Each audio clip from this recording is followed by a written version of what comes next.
Okay, welcome everyone to our class on learning Torah, and we're doing the part we call reaching the source, which is analyzing the Torah first. Okay, Michael, you're there, right? Yeah, I am. Yeah, so what I My made... daughter Leah is joining us. Oh, very good. Let her join. Hi, Leah. We're learning Chumash, no problem. What I did here on this chart, if you see it, this chart is a chart of aggressors and victims. Aggressors and victims, okay? Going to see which ones the Torah talk about as we go through the list, and we'll check them off. And then the ones that they don't talk about, we're going to ask ourselves a question: what is the din when that happens, right? And all these type of activities is to show us where the Torah Shoah must come in, okay? So, for instance, we identified a man and a woman as the aggressor. Then there's the Eved and the Amma. I put them together. The Katan and the Katana, and we were doing the Behema a little. Now the Behema, some of these things are not clearly stated. We're going to have to know, like for instance, the word Yigach means to gore, you know. And then we're going to learn about the Shane and the Regel. Again, we're going to just put them down. And then we'll learn about the pit, and we'll learn about fire. Those are going to be the ones that are mentioned. So we're going to ask ourselves, okay, then we have a couple of, we have objects that get damaged, right? We said the objects that got damaged, or an object. We had an Ish, and then we had the strange call Adam. We have to understand who he is. And then we had the Isha, and Eved, the Amma, the Katan, the Katana, the Behema, the Soda. And then we're going to see later on when it comes to the Shomrim coming up, it's going to be vessels. Okay, so that's pretty exciting. And in Behema we have the Shor, and we have the Chamor, and we have the Seh. Those are the three different types. I didn't put them in yet, infinite chart, as we do it. And then this whole chart has to be filled out. You see, you have to know what's the law when each one damages the other one. Oh, and then there's also two parts. There's death and damage. Okay, so we have to make that distinction too. So that's going to be a lot of fun. We'll have damage, and we'll see all these perpetrators and victims, and then we'll see which ones the Torah talks about, which one doesn't, and how we're going to be able to fill out the whole chart. And from there, we can make a computer program where we just say to you, okay, who is the perpetrator? Type in Ish or Eved Katana. Who was the victim? Ish Katana. And then a whole bunch of factors, and pop out will come the answer, and we'll create the Shulchan Aruch. How about that? not bad, huh? I like it. Okay. Right, the new IBM Shulchan Aruch. The new IBM Shulchan Aruch, exactly. It probably won't be any different than the old Yosef Kairo's Shulchan Aruch. Matter of fact, Yosef Kairo's Shulchan Aruch will probably do a lot better, but we'll use him. You know, we use everybody. What's the difference? You know. But anyway, that's the idea. So what we're doing now is stage one. Everything starts from the Chumash, okay, except what the rabbis added on. Coming up Purim, they added on some holidays, Purim, Hanukkah, and they added on Gezeres to protect us from breaking the Torah law. But the source of everything is the Chumash. And I'm speaking today to my wife, and I was saying, you know, I'm making this chart, and it's just, well, it's a chart. You could chart about anything. But the dramatic thing is that these are the words of Hashem. Hashem is talking to us. So he's created this thing, and we're now just trying to carefully analyze it so we know how to fill in the whole chart. But these are the words of Hashem, so if you want God to talk to you, all you have to do is open up the Chumash and start listening. That's not bad. Okay, so let's see where we left off here. Now what we're trying to do is identify, in these cases, who is doing the action, what action is he doing, who is the recipient of that action, and what's the result. So we did a little work in Derek Tfunos, and Sefer Gaon. These are all very, very important things to do, and we'll see how important it is as we go, because what the Ramchal said that he wanted to do was to make a framework. So just like we have this little chart that Kodesh Baruch Hu created, we want to, and we made a little chart of all the aggressors and the victims. We'd like to use his chart, his system, to say, well, what other things that are not stated here would be interest to us. For instance, one of the mikrim is called makom, right? Place. Now, where are all these damages happening? Where are they all happening? Okay, so what do you mean where they're happening? Well, there's three basic types of places that damage can happen. One is my domain. It's called Rishus Yachid. One is your domain. Okay, that's called the Rishus of the Nizak. If, let's say, I'm the Mazik, okay. Say the Mazik is, the damage happens in the Mazik's domain, or it can happen in the Nizak's domain, or it can happen in the public domain, Rishus Harabim, correct? So now we don't know where all this type of injuries are happening, do we? So far, it doesn't say clearly. It just says Makish Mace, and it says Vikiya Gi Shor Et Shorehu, but that whole aspect of Rishus, of domain, is not mentioned here, right? Very interesting. So if we look at the Ramchal, say, we should ask, these questions, and maybe as we ask these questions, lo and behold, we'll discover in our next stage, the Mishnah starts talking about the very, very questions that the Ramchal told us to ask. So it's actually a very exciting activity here. We're going from what's written and making a little chart of what's written, aggressors and victims, and then we're going to ask our questions like time. Does the time of day have to do anything? Does the position have to do anything? Does the Siva Catalyst have to do anything? We'll ask all these questions, and as we ask them, lo and behold, the Mishnah will pop out to us and start filling in these important aspects to us. So that's the idea. Now, left off, I think we're talking about the shore. Is that right? We're talking about the shore? Yeah. Okay, so I made a little...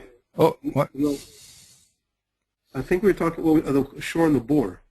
Yeah. We went to the bore. Yeah, we went to the bore, right. We went to this bore, and then all of a sudden we had to go switch to the other shore. So, but, okay. So this, oops, boy.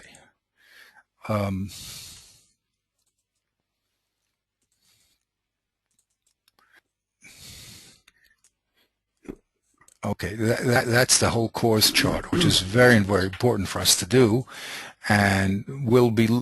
These are just fun things. They're not fun. They're actually very serious. But here, for instance, what I started to do, and I didn't work out completely, but I just want to tell you, what I would like to do. Here we have owner A. You see him over there? Okay. Yeah, there's Mr. Owner A, and there's Mr. Owner B. Okay, there's owner B, and here's ox A, right, and ox B. Oops, there's ox B, right? And owner A's ox is going to use, for instance, his horn to gore ox B. He's gored. He was gored with the horn, and the result was that ox B dies, right?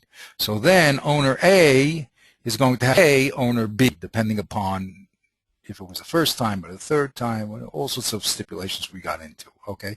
So now we have to now understand, why is owner A paying owner B? See, how was he, if he directly hit owner B, so we understand he was the direct cause of owner B's injury, okay? But here, it wasn't owner A directly that hurt owner B at all. Matter of fact, he hurt owner B's ox. And not only that, he didn't hit him directly, but his ox hit owner's B's ox. So we have to figure out his relationship to his ox such that he's going to have to be paying money for it. Okay? Isn't that fun? That's called careful analysis. That's what it's all about. Okay. Yeah. So, and when you start doing this, it's not an idle activity whatsoever. It happens to be, as I said, lo and behold, you'll see as we open up the information from the Chumash itself, these will be critical things that Shabbat Peh will start telling us. Okay, so let's get back to our work. We left off. We did speak about the bore, and we spoke about the different activities that he did. He opened it, he dug it, and he didn't close it up, and who felt this time we added a character here, correct? Not only the shore, which has been our character up above, but we added a new character called Hamor, and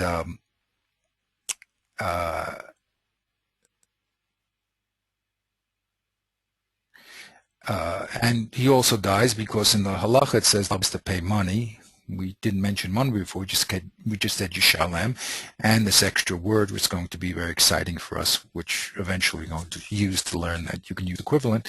And the dead animal is lo, and lo is a pronoun, which is a whole problem. Who gets the dead animal? But hold that off. Okay, now we're ready for our next exciting installment.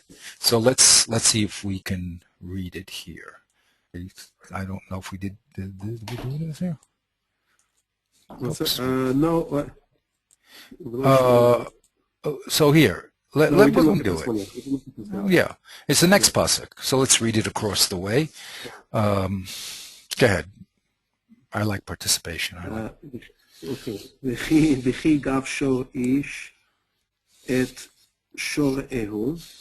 So if wait, igaf, was that the same word for we had before for goring? Or? Now, if we look back, Baruch Hashem, since all this is very neatly done, we have yigach here. We don't have any yigov so far. This is the first time we have a yigov. So what happens is when we switched from man to animal, all of a sudden we have this new activity called yigov, which wasn't mentioned before. Okay. So yigov is going to be translated as to shove with the body, okay? But again, all these, I like to always, to shove.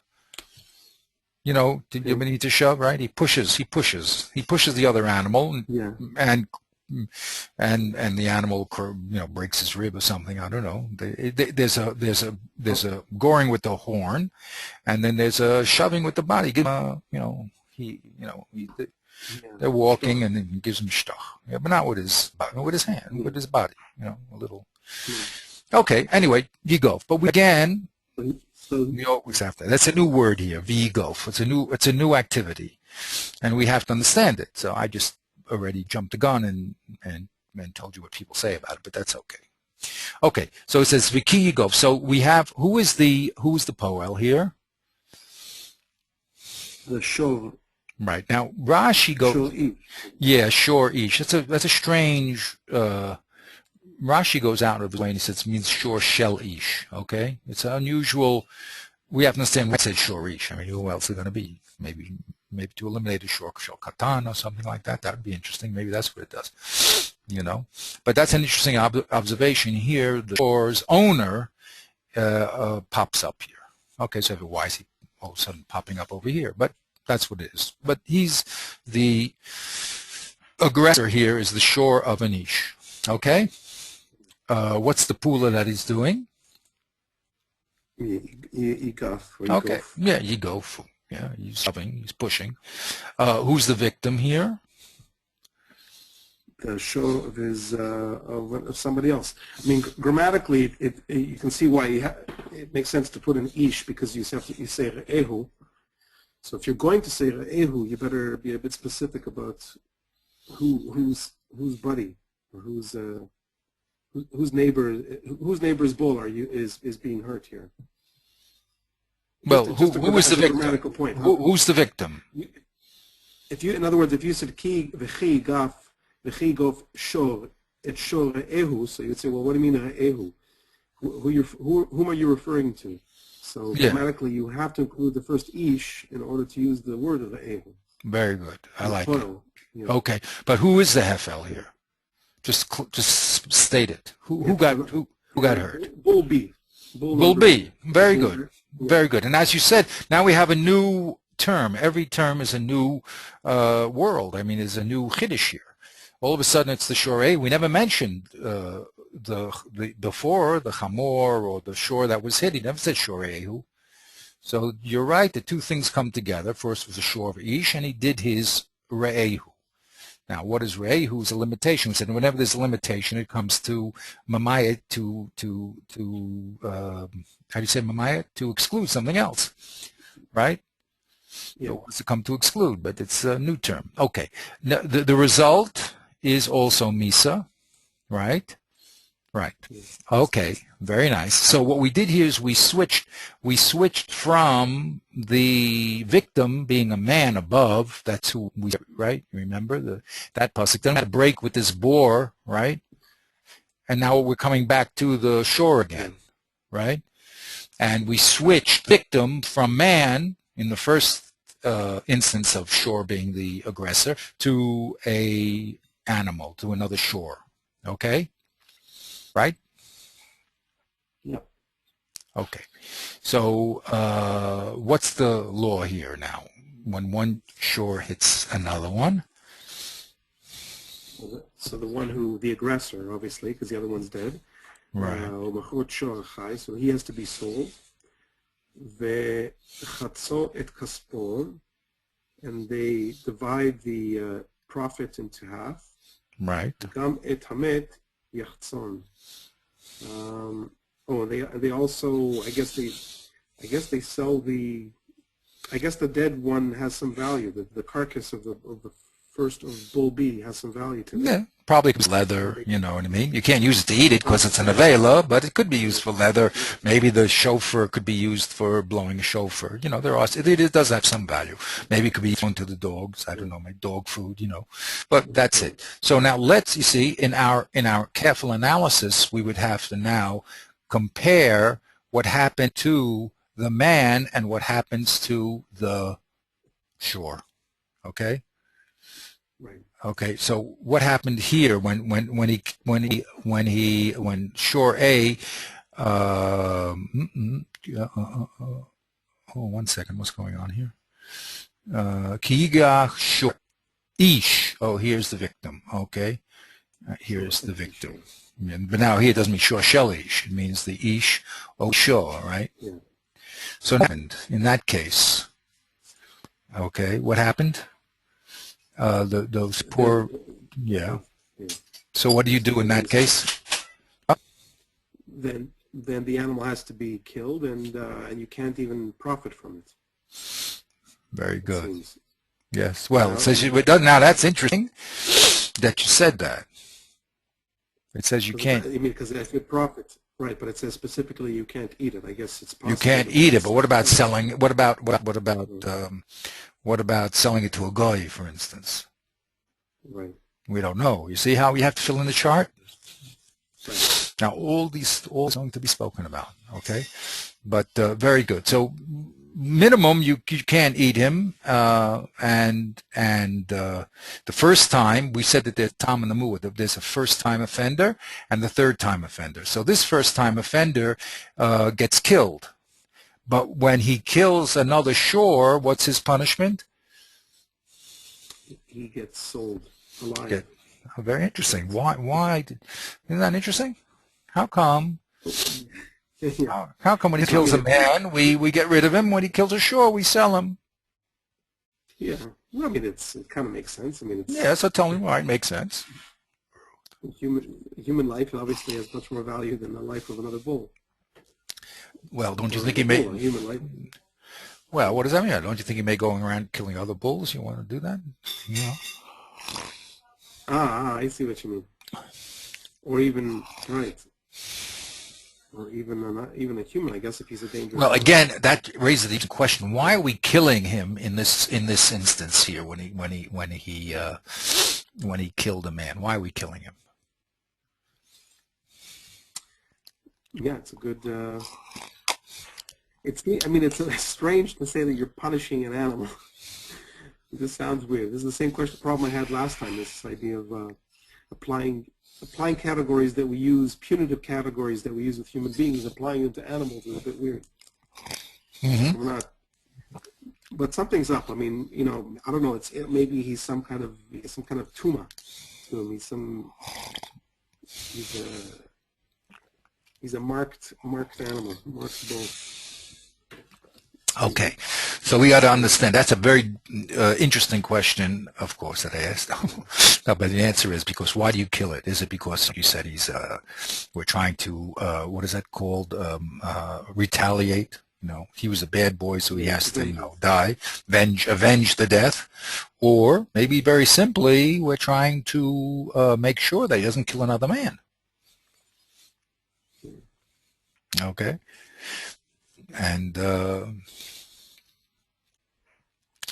I mean that would answer why when he kills, how come when he kills another shore, we don't get rid of him? I guess it's saying that if he kills another shore, then he's not necessarily showing violent tendencies towards human beings. So I guess the assumption is that he's not going to attack a human being, he's just going to attack other animals. Very good. So then so the only thing we're worried about is the actual value of the lost animal, the shore that's been killed. That seems to be the only concern. Right. And it could be, and again, it could be, again, just speculating. By the way, he says in Darkei Gemara, by the way, you always have to, first, you have to observe carefully. That's number one. But two, then you have to create a theory. When you see something happening, like someone paying money, or there's a discrepancy between these two payments, you always have to ask yourself, why? Okay? My timer. You have to say a reason, okay? And create a theory. And then what you have to do is check your theory against Torah Shabbat and the Rishonim and this and that, and then see if you agree or disagree with your theory, okay? And that's the real way to educate yourself. First, and that's what we talked about, the Svara Chitzona. You have to say first what you would have thought, and then you have to then see the Chiddush. And the Chiddush is always something that has to be proven. Right? It can't be just in the air. I mean, so, but the first step that I want to tell you, and it's a very, very important, because people have to, as I told you, 3,000 pages, so much to learn, so much information, they don't, my friend once said, we don't have the luxury to do this. But because they don't have the luxury to do this, and they do it, so then they don't really see what I'm trying to show, which is how, if you carefully analyze the text, you'll see why the Torah Shel Peh has to be there. Because the text by itself tells you, hey, there's something else happening here. Okay, so, but the first thing is that you create theories, don't be afraid to create a theory. Then you have to test it out, whether it works or not. That's another thing to see if it's consistent. But okay, so we have a little theory that when it comes to animals, okay, when it comes to killing a man, either because man is so, you had a nice, man is a different category of being, and if he, very important also. So if he kills a man, we can't afford to have him hang around. But if he kills his own kind, so either because that's less important than man, so we can have him hang around, or maybe animals are always fighting, like children, they're always fighting, and animals are always fighting. That's not any reason to get rid of him. Okay, those are a couple of theories that we're just throwing out. Okay, but yeah, go ahead. What is interesting, I'm just thinking, Very good. I love thinking. Yes. There would be, like, the argument could be made. I mean, obviously, it's arguing against the Chumash here, but it could be made, look, that you have two owners with two bulls. Obviously, a living bull is of more value than a dead bull. Otherwise, it wouldn't even make the distinction here, I assume. Mm-hmm. So you would think, okay, if an owner lost a living bull, his bull died, and the other one's bull is responsible. So you know what? So give him, and we're saying that the bull is not necessarily a wilde chaya, although it is literally a wilde chaya. It's a wilde behemoth. So at least, so this wilde behemoth, we said, okay, look, fine, he's not going to start goring people. So at least compensate the original owner with the same value of what he lost, which would be a living bull. So give the carcass to the guy whose bull shoved the original bull, and give the living bull to the first guy, so at least he can sell it and make the same money off of it. So Excellent. I just find it interesting that they actually, now they're dividing the value of both the living and the dead, as if it's a freak of nature for which nobody's really responsible, neither owner A nor owner B. And they're both going to absorb the damage of this freak of nature. Not a freak of nature, but it's an act of nature, and they're both going to absorb some of the damage. Wow. Do you know you just created the Gemara? Yeah? Yeah, just by doing this, you're recreating the Gemara. The fact is that this is an unusual case here. He's paying half damage. You should be paying full damage. He killed his property, killed another man's property. Let him pay it for all. What is this half? Okay? It's a big discussion in the Gemara. So I'm going to give you a preview because you're so much on the path, and if I let you talk a little more, you'll probably recreate both sides. But yeah, you will, because everything is a logical progression from the question, okay? But there's a big machlokus whether the half damage is a knas or a payment. What does that mean? Is a bull in a category called cheskes shimor kaima or not? In other words, a lion we know is dangerous, right? He can kill very easily. A pussycat is not going to kill anybody, right? But this shore is a animal that can change his nature. He has the ability to kill because he has those sharp, pointy things on his head. Okay, so he has the ability to kill. But normally he doesn't use that ability. Normally he likes to walk around the fields and eat and procreate and just be a nice little animal, right? So, but there is a potential for killing there.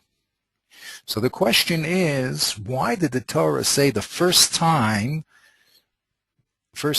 you pay half damage? So one person says it's a knas, which means you're really, the first 3 times he's not what we call muad, as the third time we're going to see in a second. You don't know if he's a dangerous animal. He's starting to act up. He's starting to show signs, right? So the Torah gives you 3 times, but has to tell you, look, I'm going to slap your wrist now and give you a knas, and so you're going to have to pay half damages. Now you're going to watch your bull a little better.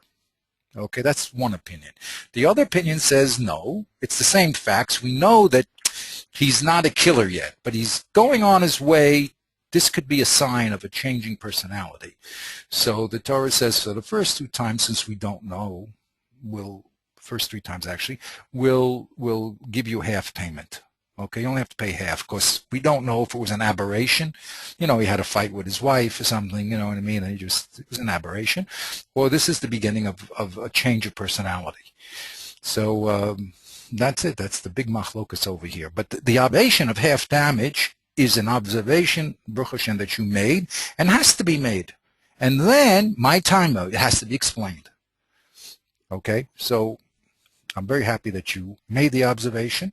And as we'll see, as things unfold, everything that's said in Torah Shabbat Peh is forced from the text. The text is screaming out and saying, I want you to explain this, okay? Not just to read it and do it. I once was giving a little talk to guys in like commando unit, it was Israeli group, commando unit. So I said to them, when you get in a command from your officer, what do you do? So they said, we do it automatically, whatever he says. Now that wasn't my point. My point was that you have to understand what your officer said before you can do it, correct? But since they have a small set of commands that they know exactly what the result will be, they have a language among them, so they're only interested in what's called obedience, doing what the commander says. But I was trying to show them, when you read the Torah, you have to first understand the message. then of course you have to go out and do what it says, and you have to be a verbrennte Yid. You have to do it. But if you don't understand the message, then you can be making a lot of mistakes, like Rabbi Akiva, right? The famous Rabbi Akiva, before he studied Torah, he saw a dead body, carried it all the way back to town, and the rabbi told him every step was an avera, because you're supposed to bury it in a place. So that's the important thing. You have to first understand and then do. But you can't do before you understand. Even we said Nasev in Nishma, but that's a different level. I say after you do, then you're going to have to understand the deeper level.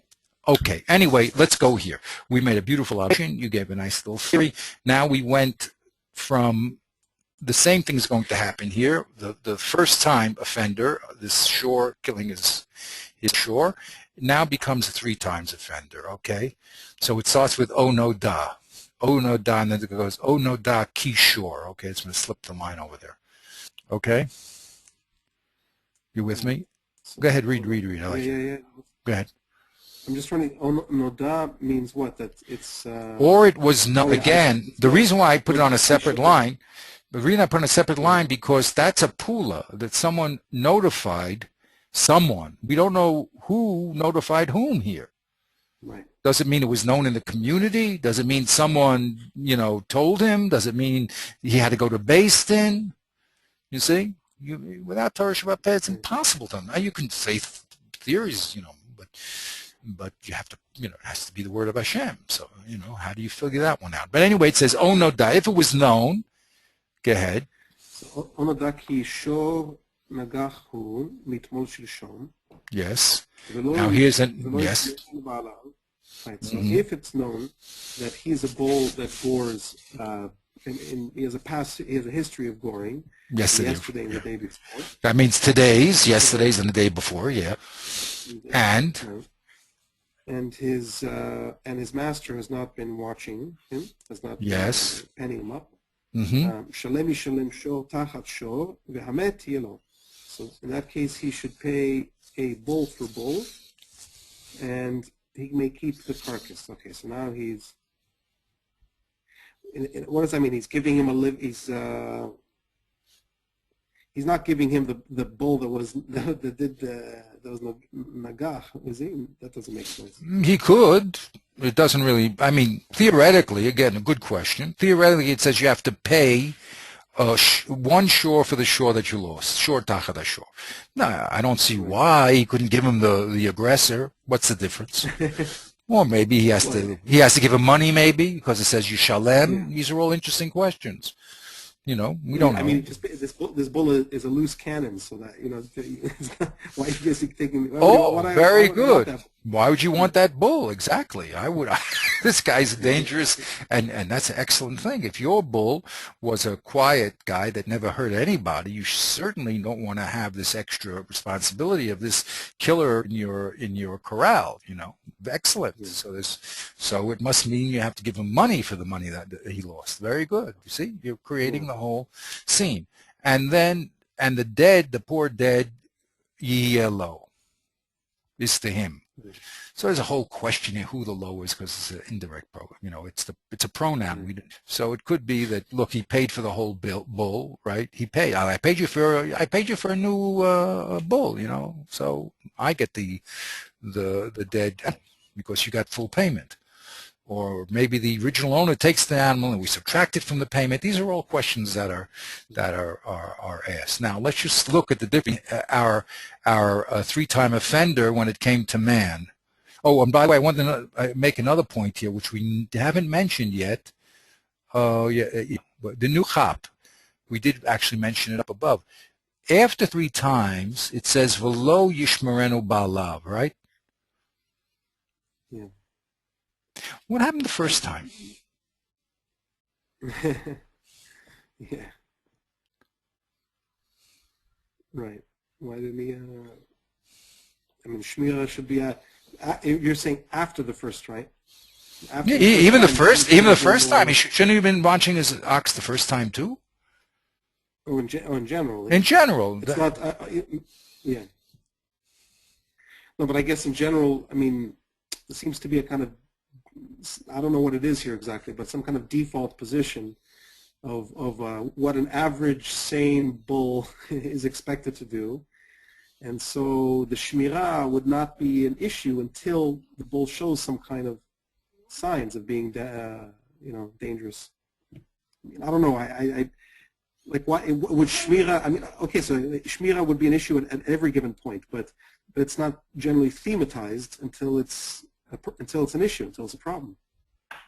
Well, So why isn't it a maybe, problem the first time? yeah, So you can answer two ways. You say it was a problem the first time, and we're talking about after 3 warnings he again didn't watch, right. he even didn't watch, or it Mhm. wasn't a problem the first time, it's only the third time he has to watch.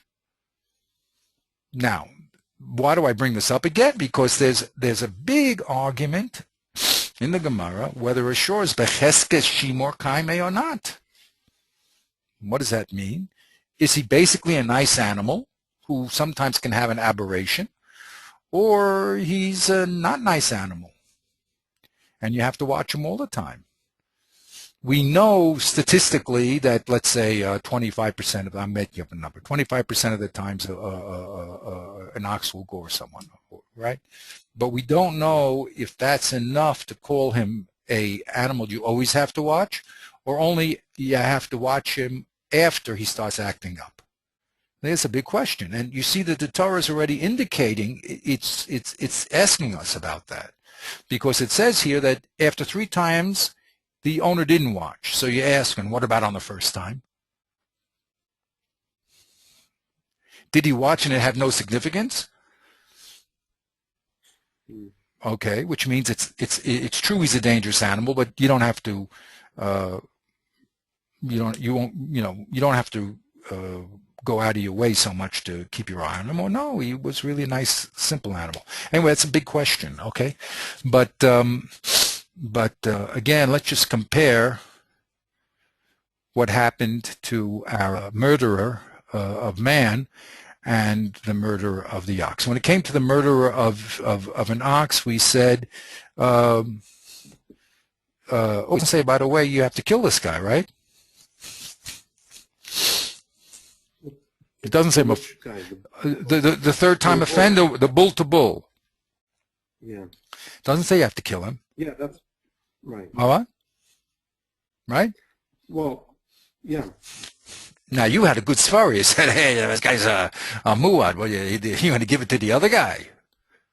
Yeah. He wants your lunatic ox. No way. You know what I mean? So why don't you have to kill him? Kill the bum. You know what I mean? He's a 3-time offender. He runs around killing oxen. Go kill him. Interesting. Doesn't say to kill him. Yeah. Okay. And though we got rid of him real quickly. Okay. Again, interesting observations. Let's go. So now, my other observation was like this. I don't know if we discussed it. Isn't it interesting? Maybe we did discuss it. You'll tell me, because anyway, I do this twice. How come the boar got, did we discuss it? How come the boar got stuck in between the 2 animals? Did we discuss that question? No, we didn't get to discuss it. Okay, good. I discussed it with my other student. Isn't that interesting? I mean, if I were to, if I was God, I was presenting these halachas, I would put the 2 oxen together, and then I'd talk about the boar. So how come HaKadosh Baruch Hu decided, no, first he's going to talk about the shore damaging a man, and then he's not going to switch to the shore damaging an ox, he's going to put the boar in the middle. Isn't that interesting? Yeah, it is. It suggests that in order, like it's a, I mean, to my mind, I don't know. It just suggests that he wants to make a transition where the emphasis will now be on the victim. So in other words, that the question is really, what is, because what the 2 latter cases have in common is that the victim is a shor. That's correct. But what's the difference? Put the second, since the victims are the same, as you said, so then let's put the shore next to the shore and put the next victim underneath with the boar. Right. But it's a simpler case because the boar is an inanimate object. So in a way, the logic is that you would present a simpler case first before you consider a case of of an active agent like a bull. You don't want to look at just a hole. I don't know. That's one. It's more. It just simplifies the situation. If you're talking about a hole perpetrating something or a bull, then it's a much simpler situation to think of a hole. Why is it simpler? Because it doesn't. Whenever you talk an animal, I mean, in all these cases, what's interesting is that we're almost talking about the psychology of the animal. We have to take into consideration the animal's state of mind. Yeah. That becomes a factor. But when you're talking about a hole, there is no state of mind of a hole. The hole is just a hole. It's just it's a non-entity. So really, the whole focus is on the responsibility of the poil, like the man who dug up the hole and failed to cover it up, and the victim, the shore, and the other man, what he owes him. That's the only justification I would see. But you're right. I mean, it makes sense to stick them together if you want to be thematic. But I would think that if you want to build up halachic issues bit by bit, so maybe start with inanimate things first. I don't know. Now, but inanimate. Now, I'm gonna respond to you. Why did we go from shore killing a man to shore killing another shore? What was the logic in that order? Oh, you mean because it decreases, it's going from more important to less important, or Exactly, right? And then we're going to go down to the fire, and less importance, things that are less. So in that case, even though the victim is the same, and you're saying it's simpler, I would go from the more important to the less. In other words, what does more important mean? First of all, it's more important because of who he damaged, and that's the same here. It could be also more important by the level of responsibility. In other words, I ask you, are you more responsible to watch your shore or your boar? Right.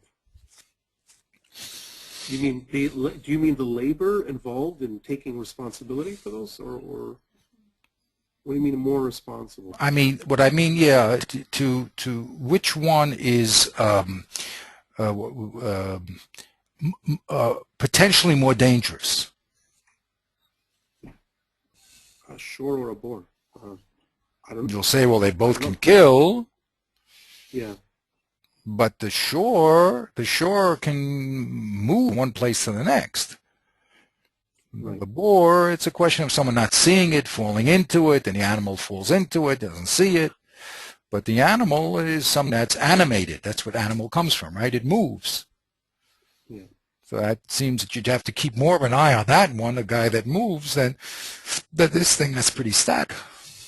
I mean, not that you have to box both of them, but if I would think that the more active thing. Wait, but I'm just saying, there's an increase of responsibility as you're going down the list here.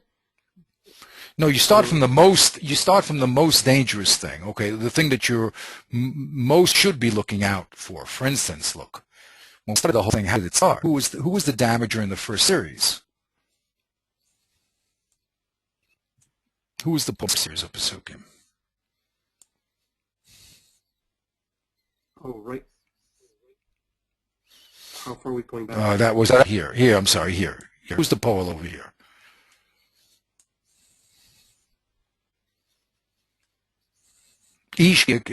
Umake ishu meis mos yumas. Who's the poel? Yeah. So it's right. Straight up, it's murder. Right. Human murder. Yeah. Yeah. So the poel here is the man himself.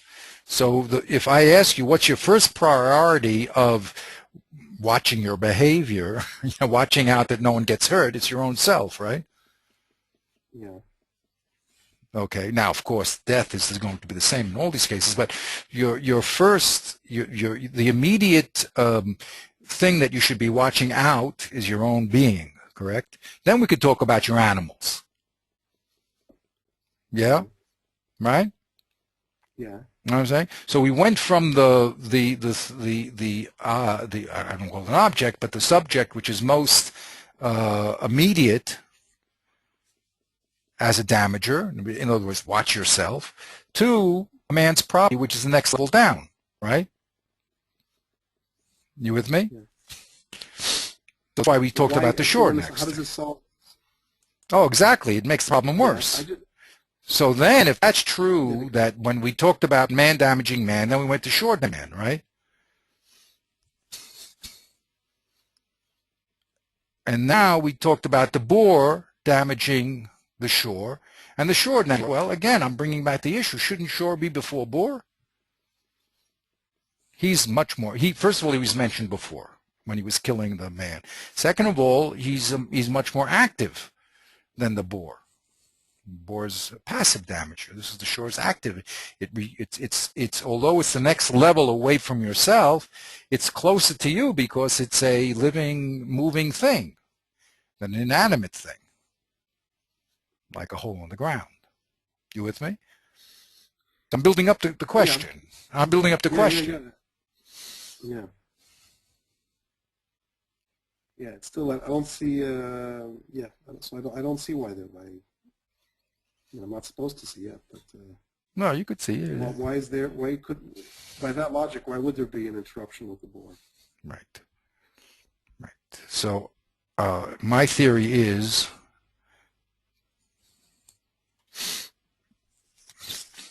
you see what I just underlined there? Who's the poel in the boar? Who made the boar? Ah, I see. So the Isho, so it's going back. Right, I see. Right. It's going back to Ish. Yes, you made the boar. It's true. It's true that your agent was only a cause of damage, but you made the agent. You didn't give birth to the shore, right. But you certainly did make that boar. So it's, as far as the responsibility for the action of creating the damage, it's much closer to you because you made it or you uncovered it. So it's almost a ma'aseh ish. It's almost an action, direct action of you. Right. Okay, that's the theory. Right. That makes sense. I like it. Good. I mean, that's the whole idea of what we're doing now. Right. I told you one of my basic rules is 2 and 2 is 4. If it comes out 5 or 3, you have to say, wait a minute. So and the second basic rule is order. You see, we see that the Torah is extremely orderly in its presentation. So when we see something out of place, a flag goes up and says, wait a minute, this seems to be seeming out of place. What is the logic here? So now when we investigate the poel, the pool, the hefel, the mesubov, we can start thinking and understand why it really does belong in that place. Okay? Yeah. That's the excitement of learning. Yeah, it's got to make sense, or it's not Torah. No, there's certain things of putting on tefillin that's a chok. You know what I mean? But no, but I like this. The presentation, the order presentation makes sense when you put it that way. Very good. Very good. Okay, so now we're talking about we talked about our shore and the victim being another shore. Okay, and we looked at the changes. By the way, it's the good book, Dr. Gemara always tells you, when you see a case, one case following the next, you have to say, Manishtan alayla zemikol alaylos.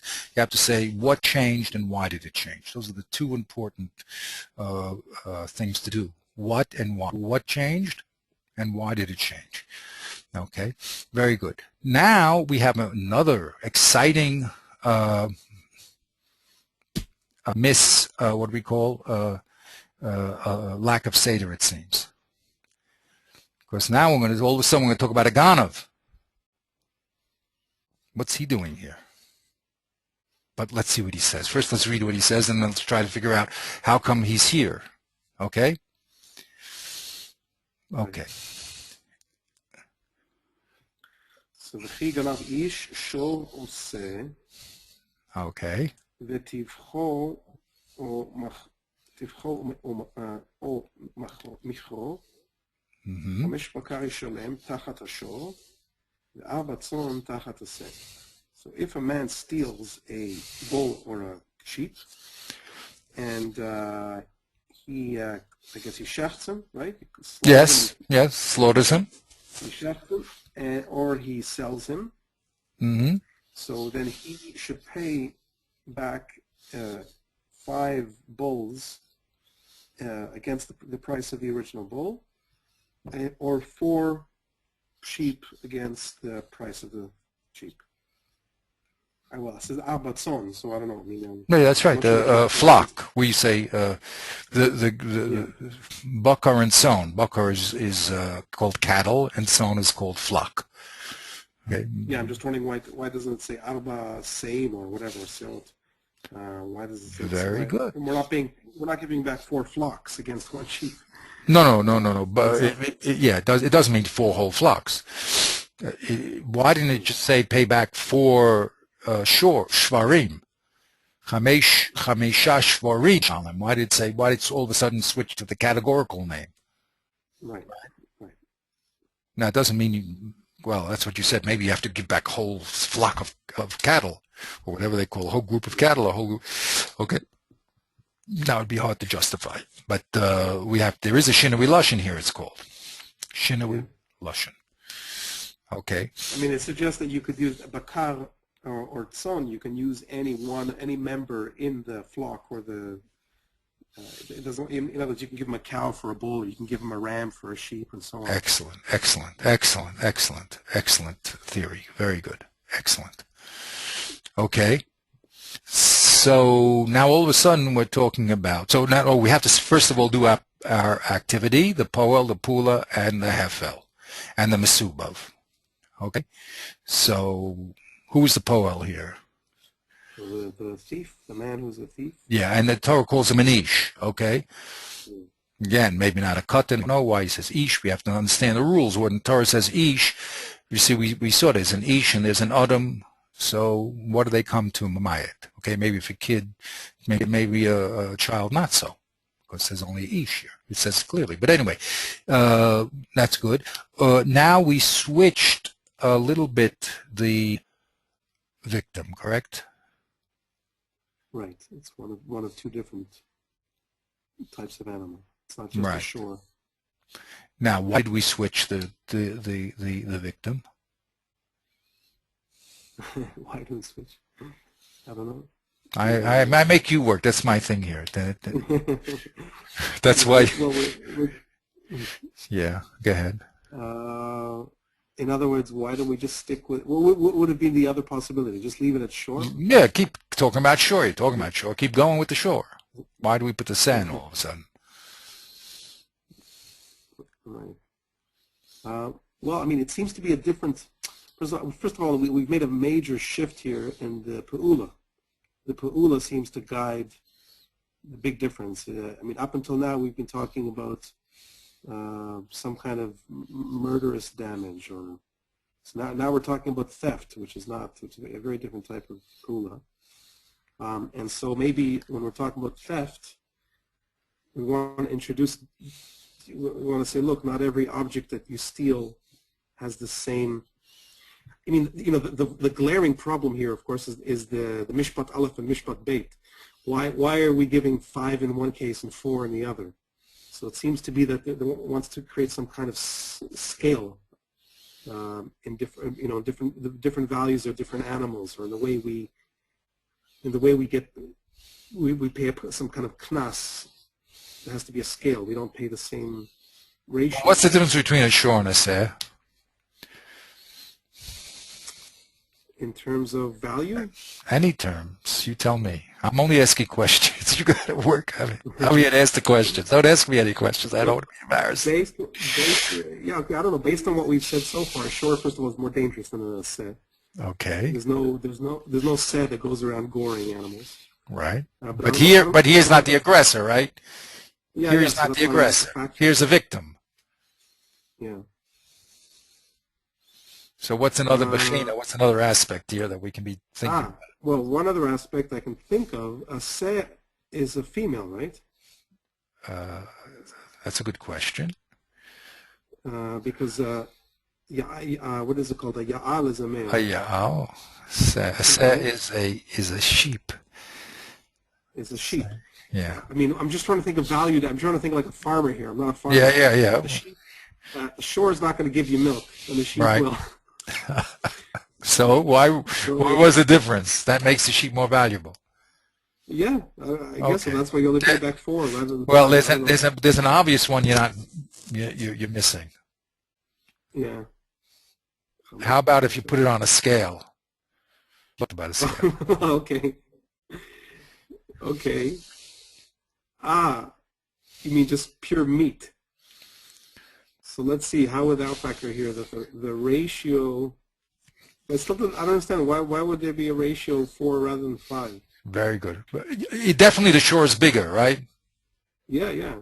So you're giving 5 big ones and you're giving 4 little ones. Well, Okay. But why? Can't figure it out.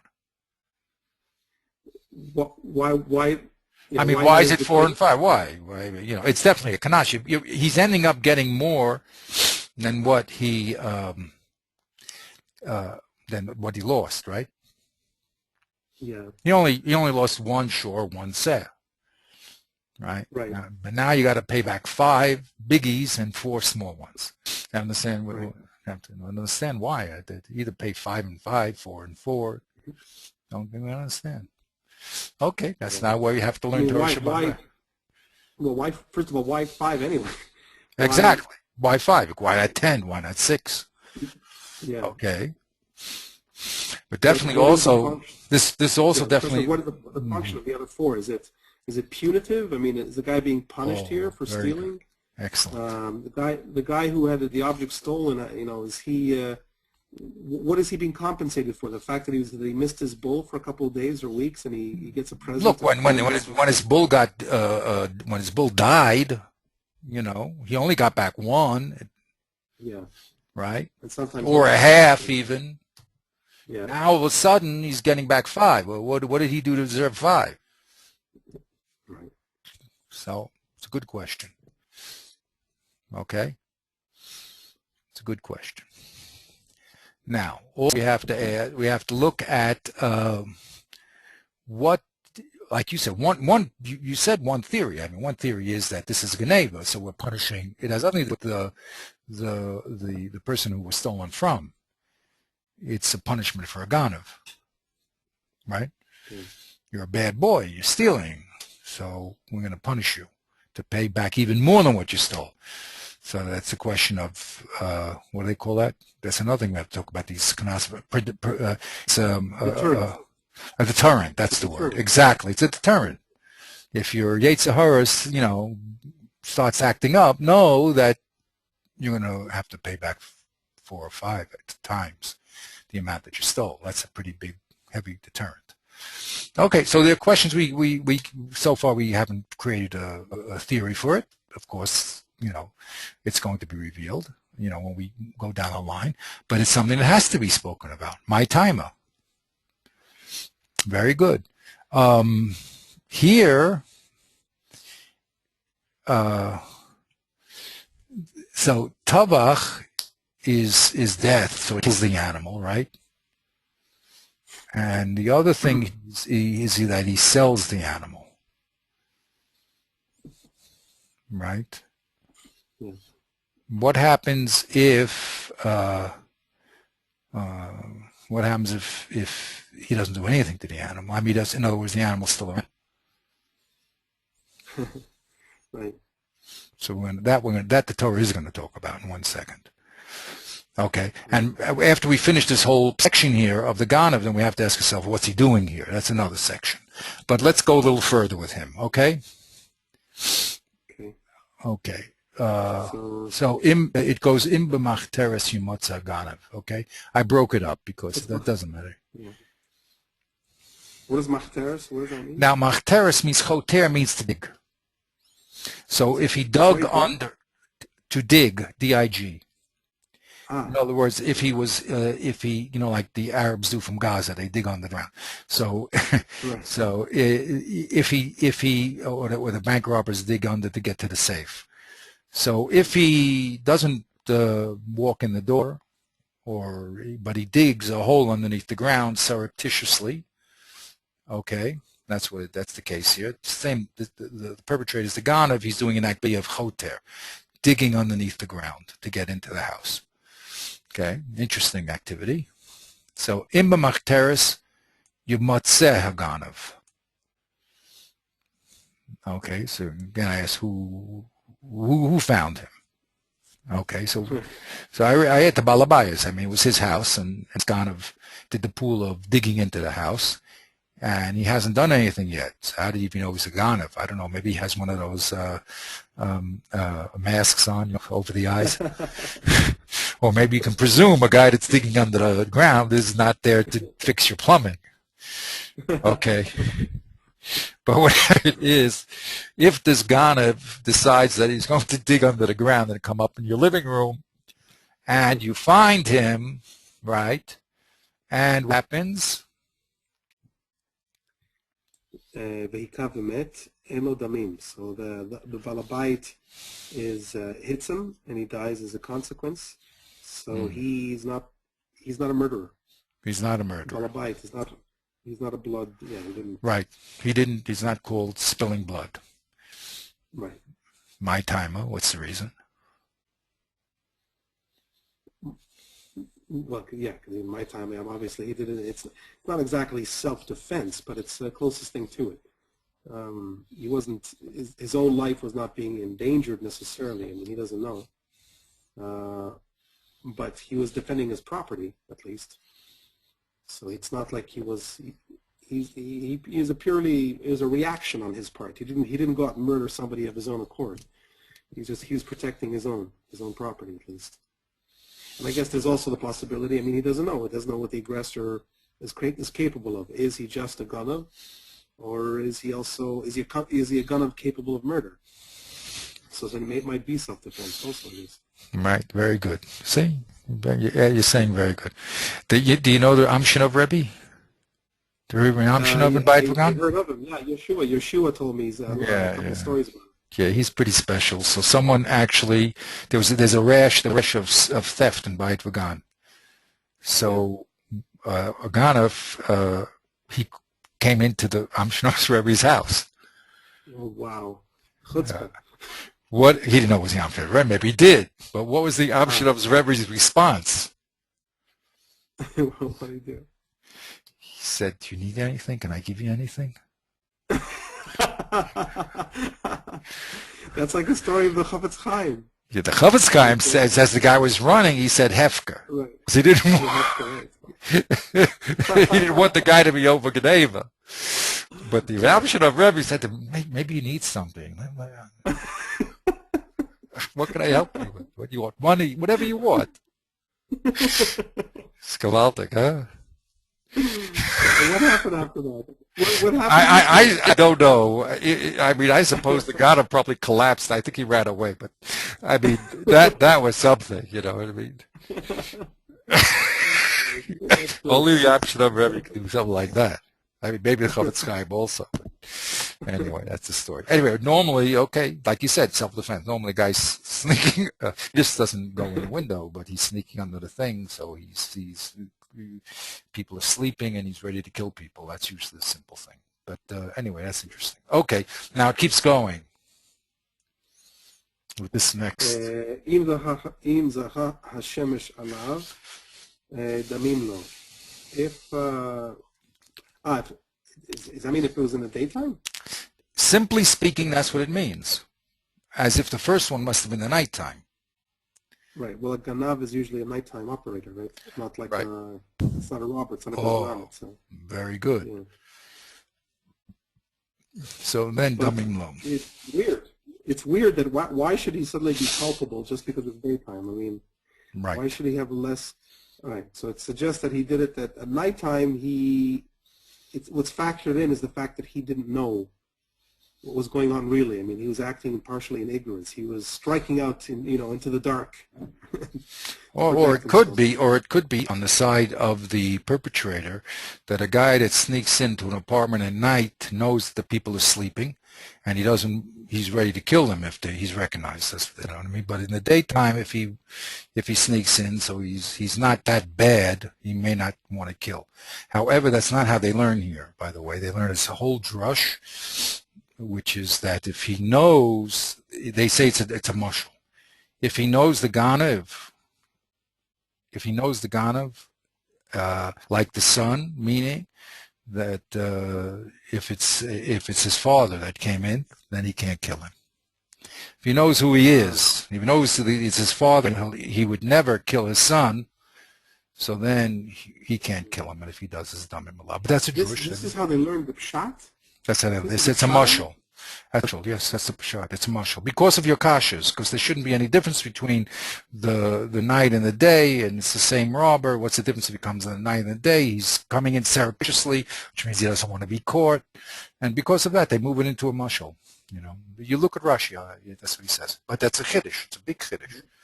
Okay, but that's a chiddush. Okay, but Mashal, in other words, it's saying that the lashon of imzarcha hashemesh doesn't mean not sunrise. Right. That's what's a mashal. It's metaphorical language. Exactly, it's a metaphor. It's a metaphor that it's a metaphor. Okay. And then it switches and it says Shalem Yishalem. It's a very hard pasuk, by the way. It says Damim Lo Shalem Yishalem. So now what happens is, again, if you have to read, we're not going to concentrate on this, but it's very good to see. Of course, all of a sudden the subject switched.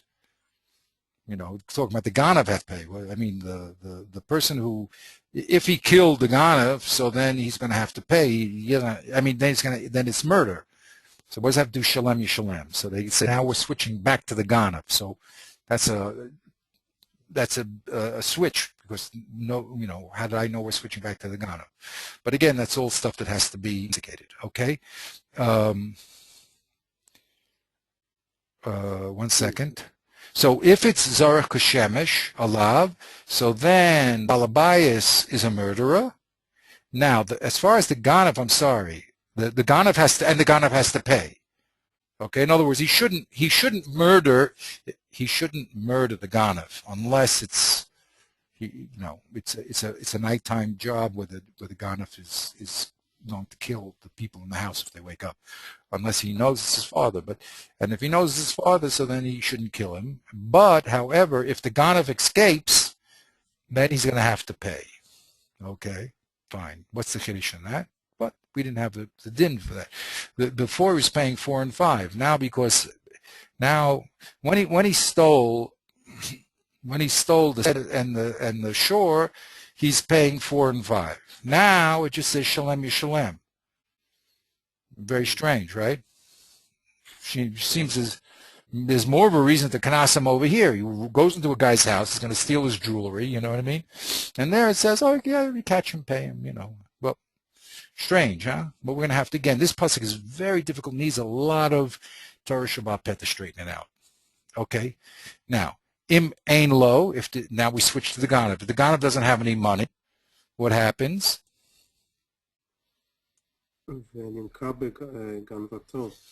This is one of the ways that we started. So, right, there's the Eved Ivri. We don't have a jail, as far as I know. We don't have a jail. If a guy steals something, let him work it off. You know what I mean? Right. Okay. Okay. Now, here's a din in Geneva. Im hamotze timsa biado haganav. In what, in the other situations? What happened in the other situation?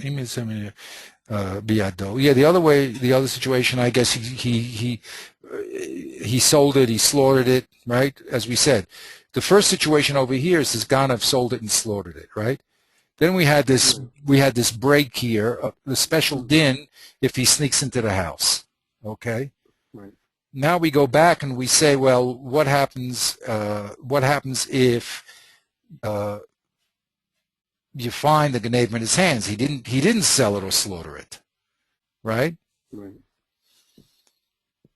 So then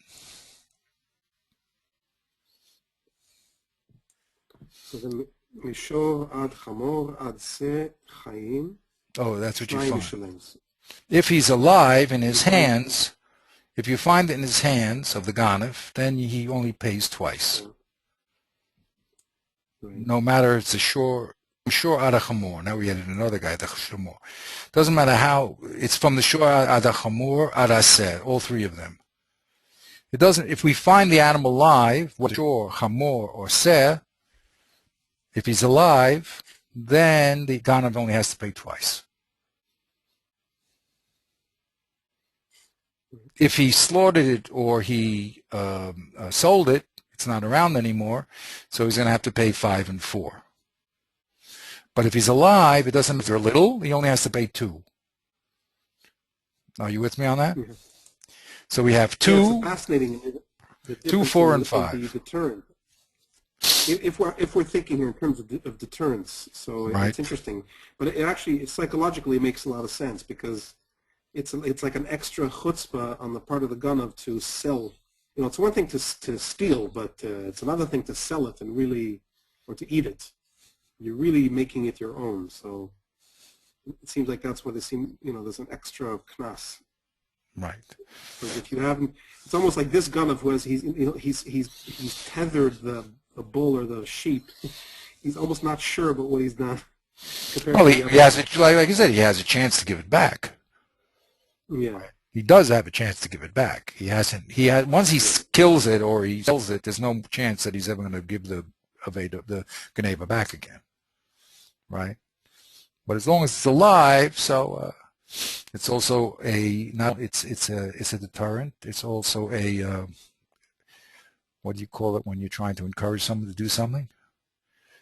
You're trying to encourage him not to kill it, because figures, hey, if you kill this thing, you're gonna have to pay 4 or 5. You know what I mean? If you're just gonna give it back, what is that called? Right. Yeah, whatever it's called. I forgot, lost my English. It's an incentive. That's what it's called. Incentive, right? Good. It's an incentive not to give it back. Again, but it's funny because it's like it's an incentive to a criminal to do tshuva halfway through his crime, as it were. Exactly. Right. Exactly. Now we're missing a number here, right? On which side? On the side of the punishment. What numbers do we have? Wait, because it's the same number for all three, for whatever the case is. No, we have 2 if it's alive, and if it's dead, what do we have? It doesn't mention dead. Yeah, here, if he steals it or he slaughters it. Remember? You mean you're connecting it with... Here he stole it. We said if he slaughters it or sells it, so he has to pay back 4 or 5. And here, if it's alive, he only has to pay back 2. Right. Yeah, without a distinction of what kind of animal it is. Exactly, and it says clearly without that distinction. Yeah. Right. So I just said there's one number missing here. You mean that the hamor might have a different, or the shore? No, I'm just saying, I'm asking very simple. Here it's 2, and here's 4 and 5. What about 3? How come we say 3? We went from 2, okay, 2 is a kanas, okay, and then we went to 4 to 5. What happened to 3? Whatever. go to 2, 3, 4. Anyway, it is in question. I don't know, interesting. It's an observation. So we're just talking, in the air. So because twice 2 is 4. An extra 1 when you do the shore. We don't know why that. I'm just saying a theory. I don't know. Just talking. Oh, I see. Yeah, but the shore is also here. Is also right. So keeping it alive. Everything is 2. Right. Yeah, everything is 2. That's alive. Right. When it comes to killing it, so it should be double. Okay, maybe have double trouble. You double it, that's 4, and then you have an extra 1 for the big animal. Why? I don't know. I'm just saying. I'm just making up being mathematical about it. But okay, it's interesting. Now the real question. Also, go ahead. I mean, I hear what you just said about the animal. If there's this, you're getting the animal back that you stole rather than. In the first case, the animal is dead or sold, so you're not going to get back that animal. So the calculus only figures out really relative to the worth of the animal for you. In other words, you're getting 5 times the amount. Now here, is it really that? I mean, does a person have some kind of affection towards their sheep, and that's why they don't have to pay more? Because it doesn't quite make sense to me, at least. You're going from the top down. I was going from the bottom up. What do you mean? I was saying the base is 2. If it's alive, you Yeah, pay I'm just 2. Now, I'm if just thinking. you Yeah. kill it, we have to now add on the kanas. So we double it. So why 5? Okay, anyway, yeah, Right. go ahead. Go ahead. What? You're going But from I the top don't. It down. seems to me. I mean, I don't know what the reasoning is behind this. I'm not. I'm just saying Yeah. that in all of these cases, it seems to me it's just the value of the animal. It's not. I don't know if it matters. It's Yeah, not but this obvious is to me if not. it This is matters. strange. This is definitely more than the value of the animal. Yes, for sure. Yeah. In all the cases. But No, I in all don't the know if there's cases any it is. Oh, value. and you mean in all the Ganav cases? Yeah, in all the Gunnoff cases, I'm not sure if there's any. I mean, it's not obvious that there's a value in having that actual sheep or that actual bull Ah. because you're getting a second one. So if you're getting a second one, so it suggests that even the actual sheep or bull really has a monetary or not. It has economic value. So I don't know. I'm just. Okay. So things to I mean, I investigate. don't. Yeah. Now the real question is, here, you see, the next thing we're going to do is talk about an animal now, and the victim is going to be killed. Okay? So again, we have this problem. Why is Ganav put here? Yeah. Like you said, Ganav is a type of, he's a mazik, right? He's not, um, he's Not a killer. he's not a killer of a man. In other words, he is the victim here is a shore or an animal. In other words, right? It's not a man anymore, right? The victim is the same shore, or okay, we have a chamor, a seh, but it's an animal. So why does he come over here all of a sudden? You see, if it's a man, so put he the first thing we spoke about, right? We spoke about a man killing another man. Then we talked about the shore killing a man. So now talk about a man killing a shore, not killing him, but stealing it. As opposed to, what do you mean? As opposed to, why did we have the boar and the shore before him? That's my question. You with me? All Why don't we this, stick to the perpetrator? stick him up on top. Stick him. Look, stick him as number 1. You see, we finished. We spoke about man murdering another man. Now talk about a Ganav stealing the shore and the chamor and all those laws. How come I spoke about the shore before the man? You know what I'm saying? Well, yeah, but again, the pula is different. Here, there's a shift in pula. Wow. Like, I mean, the pula is decisive because it's a completely different case. There's homicide is one thing, or murdering, destroying is one thing, but stealing it's decisively different from killing. Huh? But let's look at the victim. The victim is the same, right? More or less. It's an animal. It's not a man. Is that correct? I mean, well, it's funny to say the victim because the victim is always the man. I mean, why? what does it mean, the victim? You're not. I mean, in a theft situation, when you steal a bull, I don't say the bull is a victim. I say the one who owns the bull is the victim. No. Well, when you yes, exactly, of course. When the ox damaged the other ox. Yeah. So the one who's really losing out is the owner. I mean, he's losing the money, but the object of the damage was the ox. Yes. So here, the one that's losing the money is the owner, but the object of the damage, so to speak, is the ox. In other words, I'm instead of injuring your ox, I'm taking it away.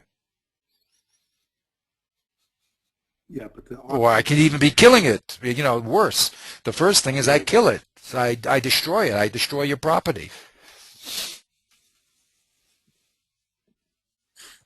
Yeah, it is different though. I mean, definitely if you kill the ox, then it's similar. But if you're stealing it, being stolen is also it's a different. You can't consider that. I mean, it's like kidnap. Well, I guess if you compare it to kidnapping, it is a kind of damage. but being stolen is not the same type of damage as being killed or maimed, whatever. But anyway, what's the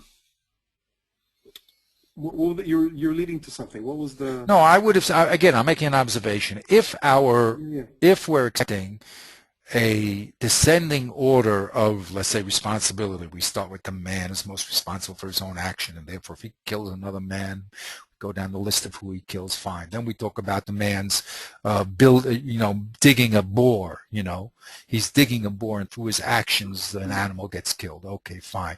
Now we're talking about him not doing anything but owning an ox. Very nice. He owns an ox. Now the ox that he does damage. Very nice, right?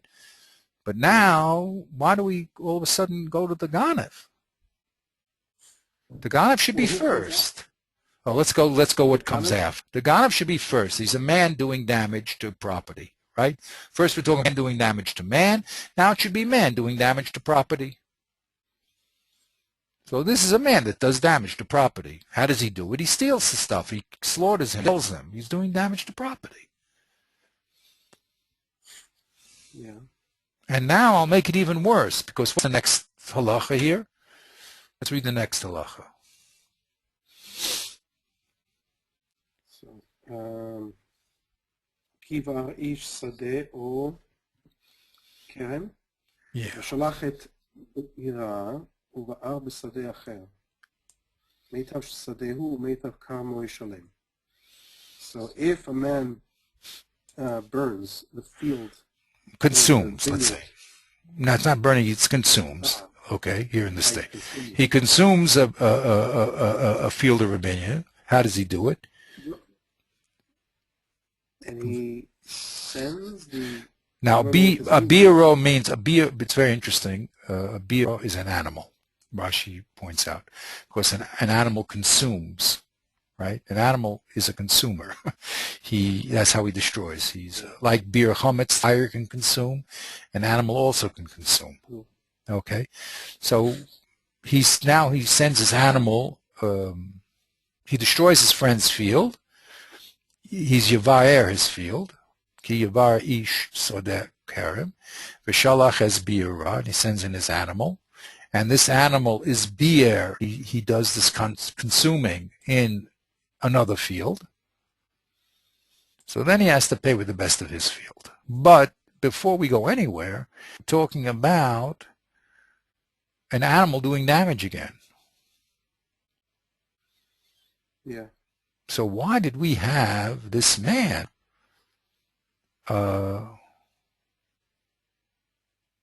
in the middle of two animals? But it's not, no, but here he's Meshaleach. His animal is only on Shlichus. Right? It says that specifically, Kivair Ish Sadeo Keren. So it's still a man that is the real agent here. I mean, it says specifically the Peula is Veshalach. Veshalach et Beira, and that's the man who's sending it out. He's sending out his animal. Yeah. But it's the animal that's doing damage. Right. But it's not a stray animal. It's not just, it's not like the ox at Gores, which is a stray animal in the marketplace who is just, gone bonkers. And here the man, it's premeditated. The man here is sending out his animal in order to consume the other person's property. Obviously, the immediate tool, the medium, is the emtsai, is the animal that is doing the consumption, but the responsible one is the man who sent out the animal. So it's still a human. Now that's a great theory, okay? That's a great theory. The only reason it doesn't work, and we're going to have to explain again, this pasuk has to be explained very carefully. Okay? It has to be explained very carefully. Very carefully. Very carefully. The Gemara is going to learn, we have to understand this, but the Gemara is going to say this word shilach does not mean the man sent the animal into the other field. it means that the animal trampled the other field.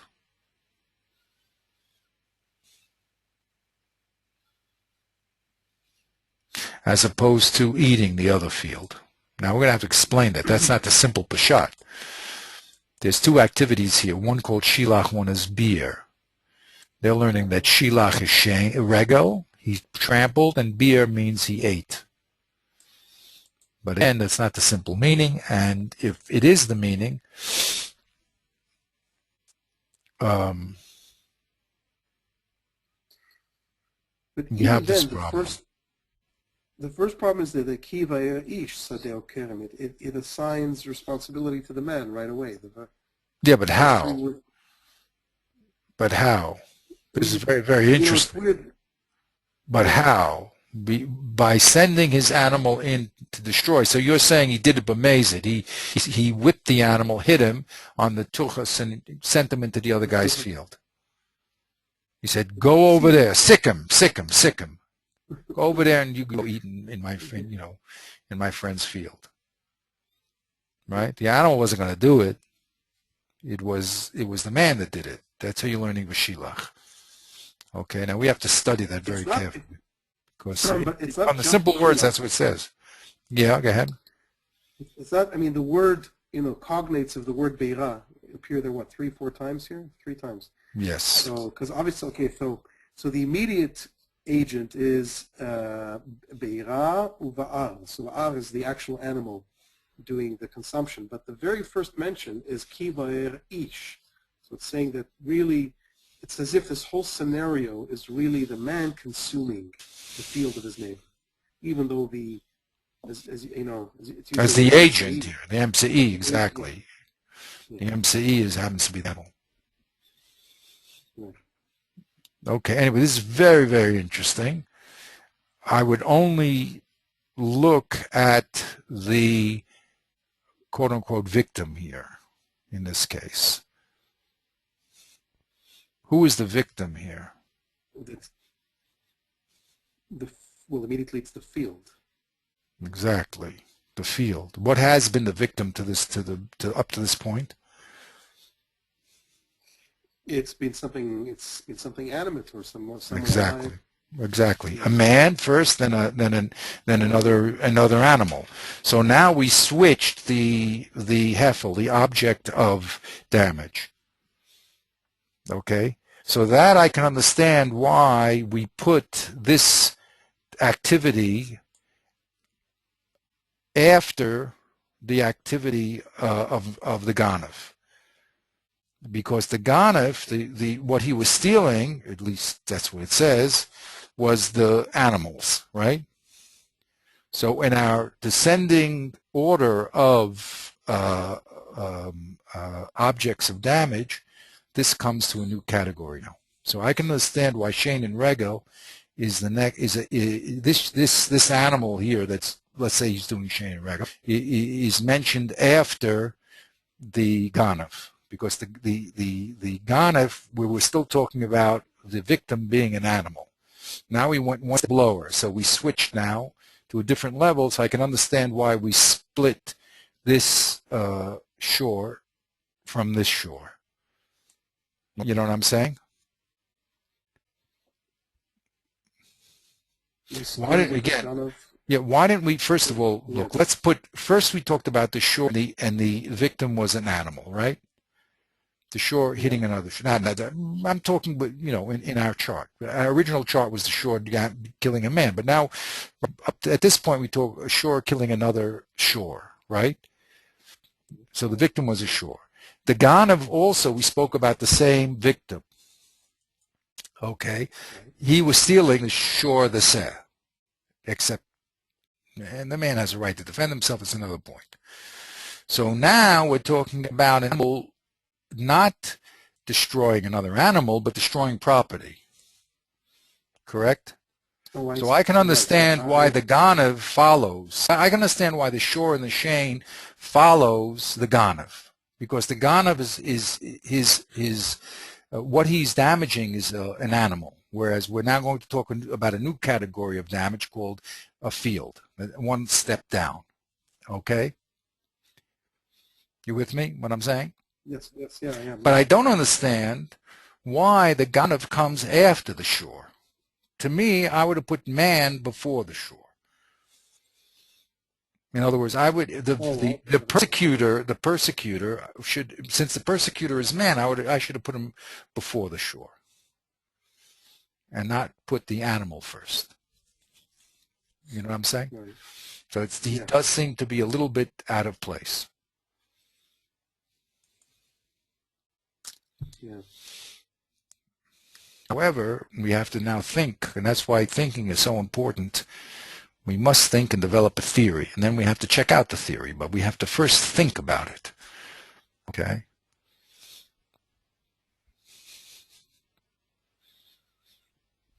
I mean, a man should not steal. Thou shalt not steal. So put that first.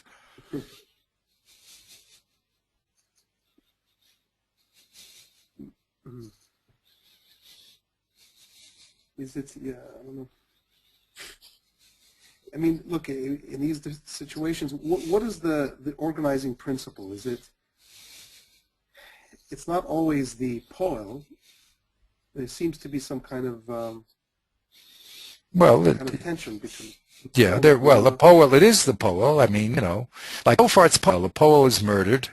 The poel, we start out the whole parsha here with the murdering man the murderer, right? And then he was man the murderer. And then afterwards we spoke about the shore the murderer of man. And then we went to the boar, which is, we said that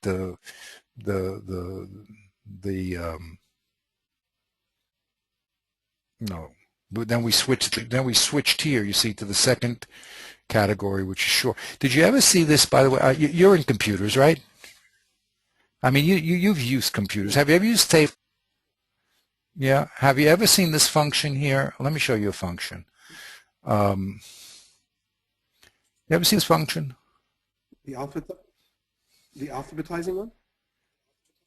Yeah. Sorting, it's called sort, yeah, sorting, right? Sure. Yeah, sure. Yeah, you use that, right? But you notice that there's another line here? Well, what does that do? Column, then by... no, I don't usually use this. Exactly. I know you don't. Different principles of sort. Because what it means is you first pick your major category. Like, say I sort everybody by the state they're in, right? And then you pick your second sorting category. Let's say I want all the states alphabetically ordered, right? But then I want the second column, which is my cities, also to be alphabetical ordered, right? Right. And then I want my, let's say country, state, and city. So first I want it sorted by country, that's column 1. Then I want to sort it by state, column 2. And then I want to sort it by city. So I have everything alphabetical, but the sub-sorts will be the different columns. Are you with me? Yeah. I teach you how to use Word also. No, it's very interesting. Okay. Also, when we're talking here, we're going to have to talk about the major sorts and the minor sorts, you know? Like the major sort is man, animal. The minor sort is the object, manimal. Okay, we're going to have to think about these things. Okay, now, so I said, what I said as far as over here is concerned, I can understand the break here. In other words, to have this animal who is now going to damage a new lower level. You see, you asked me about in other words, the second level, which is the victim, is a second sort function. So this sort function is a lower sort. Okay, now we have to make sense of that, but I'm just saying in broad strokes, right? So I can understand why this Shane and Regel is not mentioned over here with this. In other words, this shore is not mentioned with this shore. Okay, I can understand that because really the victims here were animals. Now we'll talk about a lower level of victim called inanimate objects. But the question is, why isn't the Ganav this whole business is talking about the victim being Shor and Aseh, so put the Ganav right in the first thing, even before Bor. Okay? So I think the answer is, and again, I'm working it out with you, is that these are first damagers. And here we're going to talk about the victim's reaction to the Ganav, what he can do. Like you said before, wasn't it interesting? You said, like, in the Wild West movies, you trespass in my territory, I'm going to shoot you, Yeah. Right? So, I mean, here we're talking about what you do with the animal. The other cases, we didn't say that if you see two shorim, one shore attacking another one, you have a right to kill the other shore. Maybe you do, I don't know. But it doesn't talk about it. It doesn't say kill them and then you're not responsible. So anyway, I'm just throwing things out. But it's a very important question here. It's a very important question, and I think we should formulate a theory. But let's just go now to the last category that we're going to speak about, which is this one. Okay, and let's see what happens over here. So ki tetzei ish. Now this is Eish. Eish, right? Good. Yeah. Umatzah kotzim. Yeah, kotzim are brambles, those sticky things. Right. Yeah. Yeah. So the nechal. What is it, nechal? It's burned, right? Nechal, it consumes. Fire goes out. Yeah, the word, it eats up, but consumes, right? Yeah, right. Consumes, right. So it catches on some thorns, brambles, whatever, and then it eats up a gadish, hakama, or soda. Very interesting. What's a gadish? What's a gadish or a kama? A gadish is like wheat that is tied together, and hakama means stuff that's standing in the field, like the corn is standing before you've tied it up in bundles, right? And before it's even cut down, before it's even harvested? Hakama, it's standing up. It hasn't been cut. Okay. Or a sodeh. What's the difference? Good question. Sodeh. Was it the stones, the rocks, the soil? Must be other type of produce. Again, we have to investigate that more carefully. So then the din is so the thing we're not what are we talking about here? Yeah. I see.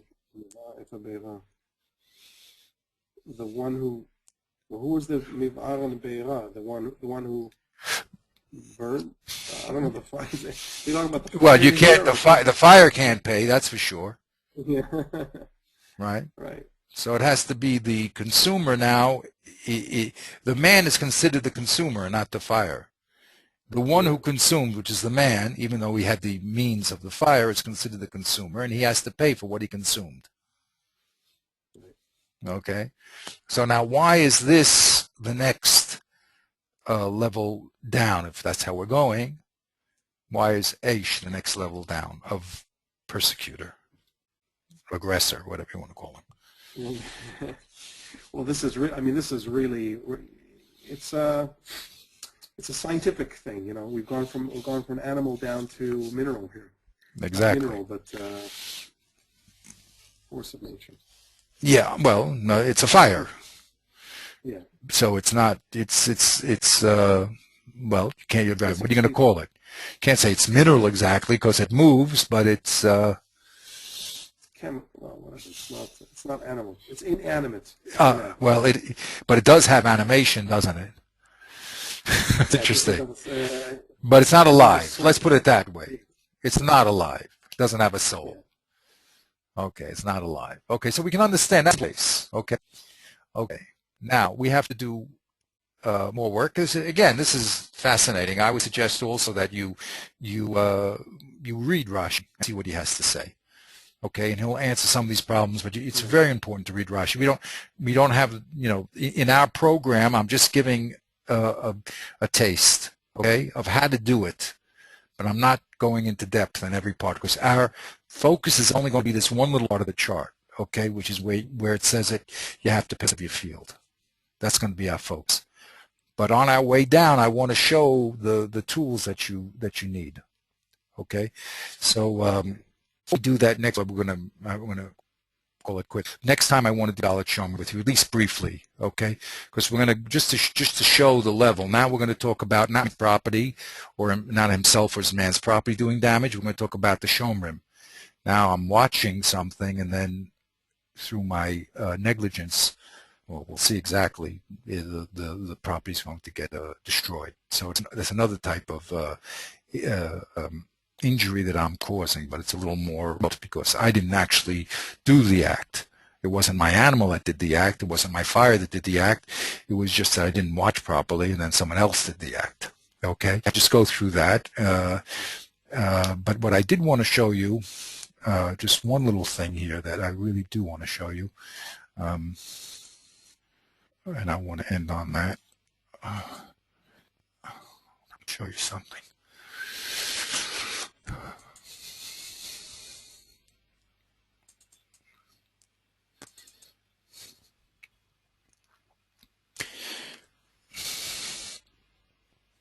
Okay, this is Dark Gemara, okay? Now, it's a very, I mean, I recorded all the stuff. Yeah. But here's a very important, this is a very important few words, okay, that I want you to know. He says like this, Klal Gadol b09 shetigdakdek b'lashon heitev. The first rule is that you have to be exacting on the language of the text. Okay, that's why I said you have to be an observant Jew, carefully observe. Now, he's going to tell us what to look for. Okay, Lishtadel lirot im yesh bo yitur lashon o kefel inyan. Yitur lashon means that the Torah added an extra word. In the Torah, in the Mishnah, the same thing, or in the Gemara, the same thing. But since we're talking about Torah, I'm going to just talk about Torah. Is there any extra words, like it went from shor to shor v'chamor, right?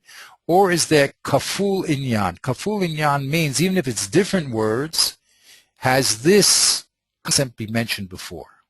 It's a repetition of an idea, even if it's not the same words. Number two, im yesh chiddush be'inyan hahu or maimra or lav. Is there new information in every statement or not? Obviously, if there's not new information, we're going to say, wait a minute, this is obvious, we learned it before. This is so we're always going to look for new information. Also, we're going to have to talk about what new information means. That means what we would have thought, the Torah now is going to add a new dimension. Then look for ubechol shinui lashon. Anytime you see a change in language, shinui din, a change in law, shinui inyan, a change in subject matter, between one subject and the next, ask yourself, lama. Okay? And that's what we're doing.